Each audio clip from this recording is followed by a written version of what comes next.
సమస్యలు పరిష్కరించాలని కోరుతూ మున్సిపల్ కార్మికులు చేపట్టిన ధర్నాను పోలీసులు అడ్డుకున్నారు.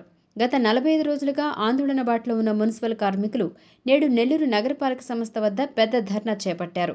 మంత్రి నారాయణకు, కూటమి ప్రభుత్వానికి వ్యతిరేకంగా నినాదాలు చేశారు. ఆందోళన ఉధృతం కావడంతో రంగప్రవేశం చేసిన పోలీసులు కార్మికులను అరెస్టు చేశారు. బలవంతంగా లాక్కెళ్లి స్టేషన్కు తరలించారు. దీంతో కాసేపు అక్కడ ఉద్రిక్త వాతావరణం నెలకొంది. కౌన్సిల్ సమావేశం జరుగుతున్న నేపథ్యంలో కార్మికులను అక్కడి నుంచి త్వరగా ఖాళీ చేయించారు పోలీసులు. కార్మిక సంఘాల నాయకులపై కేసులు నమోదు చేశారు. పోలీసుల జులుంపై కార్మికులు ఆగ్రహావేశాలు వెళ్లగక్కారు.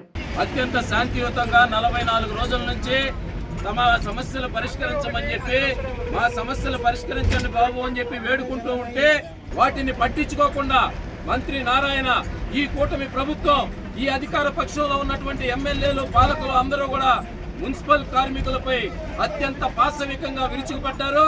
అనేక మంది మహిళా కార్మికులకి రక్త గాయాలయ్యాయి. మేము ఏమడిగాం, ఈ రోజు ఉన్నటువంటి పరిస్థితుల్లో మా సమస్యలు పరిష్కరించమని కోరాం. శాంతియుతంగా కమిషనర్ని రమ్మన్నాం. ఇవేమీ చేయకుండా ఈ విధంగా కార్మికుల మీద విరుచుకుపడ్డాన్ని మేము సిఐటిగా తీవ్రంగా వ్యతిరేకిస్తున్నాం, ఖండిస్తున్నాం. ఇప్పటికైనా సరే ఈ సమస్యలు పరిష్కరించాలి. మగ పోలీసులు మహిళల మీద ఈ విధంగా దాడి చేయడాన్ని మేము తీవ్రంగా ఖండిస్తూ ఉన్నాం. ఈ పద్ధతి మారాలి.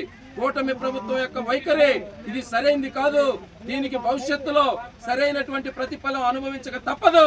ఇప్పటికైనా సరే ఈ ప్రభుత్వం దిగి వచ్చి మున్సిపల్ కార్మికులు అడుగుతున్నటువంటి న్యాయమైన సమస్యలు పరిష్కరించాలని చెప్పి మేము డిమాండ్ చేస్తున్నాం.